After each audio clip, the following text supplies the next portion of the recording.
पाकिस्तान में तख्ता पलट की आहट है या फिर जनरल आसिम मुनीर अपना प्रमोशन करवाकर बिना सरकार को हटाए पाकिस्तान में सत्ता पर पूरी तरह से अपना कब्जा कर रहे हैं। सवाल कई हैं।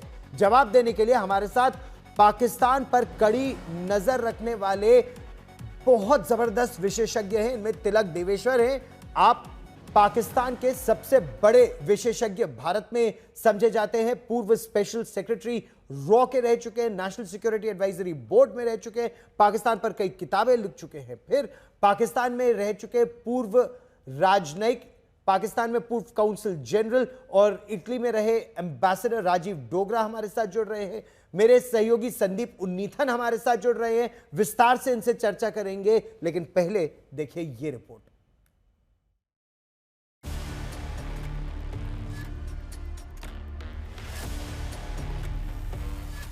युद्ध भूमि में भारतीय रणबांकुरों ने आसिम मुनीर की फौज को धूल चटा दी। न तो आसिम मुनीर की साजिशें काम आई और न तो आसिम मुनीर की फौज भारत के योद्धाओं का मुकाबला कर सकी। लेकिन जंग में हार का इनाम पाकिस्तान की कठपुतली सरकार ने आसिम मुनीर को फील्ड मार्शल बना कर दिया।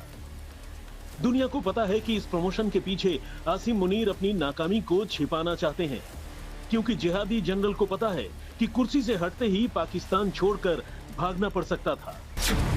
परवेज मुशर्रफ पाकिस्तान छोड़कर भागना पड़ा। अशफाक परवेज कयानी पाकिस्तान छोड़ विदेश में बस गए। राहिल शरीफ पाकिस्तान छोड़ सऊदी अरब में हैं। कमर जावेद बाजवा कहां हैं, कोई आधिकारिक जानकारी नहीं। पाकिस्तान की फौज ने आज तक भले ही कोई जंग न जीती हो, लेकिन उसके जनरलों की बड़े ओहदे लेने और नए तमगे लगाने की तमन्ना है कि कम नहीं होती।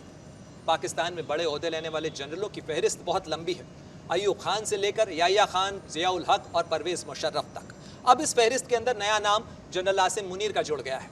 लेकिन जनरल आसिम मुनीर जियाउल हक और परवेज मुशर्रफ से ज्यादा चालाक नजर आ रहे हैं, क्योंकि वो अपने सीनियर्स की गलती से बचते हुए दिखाई दे रहे हैं।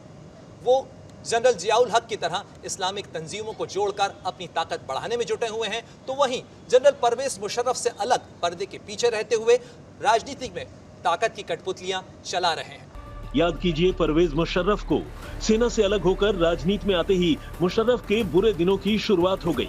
किस्मत के सितारे इस कदर बिगड़े कि सबसे ताकतवर तानाशाह कहे जाने वाले परवेज मुशर्रफ को देश तक छोड़ना पड़ गया कि आसिम मुनीर ने अपने पोस्ट रिटायरमेंट का प्लान तैयार कर लिया।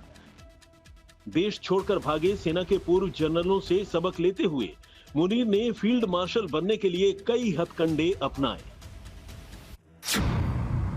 पहला हथकंडा, जनरल नहीं मौलाना की इमेज बनाए। दूसरा हथकंडा, एंटी हिंदू एंटी इंडिया की नफरती सोच। तीसरा हथकंडा, पहलगाम में हिंदुओं का कत्लेआम। चौथा हथकंडा, जियाउल हक की रणनीति अपनाई। सोचिए और देखिए, दुनिया के किसी मुल्क में ऐसा सेना प्रमुख होगा जो जनरल कम और मौलाना ज्यादा दिखता हो? पाकिस्तानी जनरल मुनीर बिल्कुल किसी कट्टरपंथी मौलाना की तरह तकरीर करते हैं और पाकिस्तानी आवाम को सिर्फ और सिर्फ हिंदुओं के खिलाफ भड़काने का काम करते हैं। अपनी जिहादी सोच से मुनीर ने मुल्क में पाकिस्तानी सेना के प्रति बढ़ते अविश्वास की काट खोजी।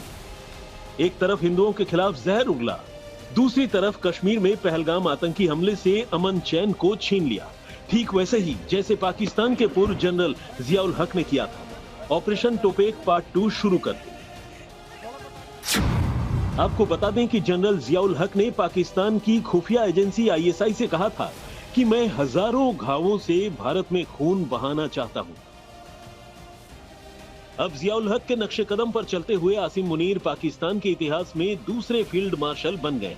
इससे पहले अयूब खान ही फील्ड मार्शल बनाए गए थे। यानी मुनीर को लगता है कि फील्ड मार्शल के कवच में वो ताउम्र पाकिस्तान में सुरक्षित रहेंगे, तो ये बड़ी भूल हो सकती है।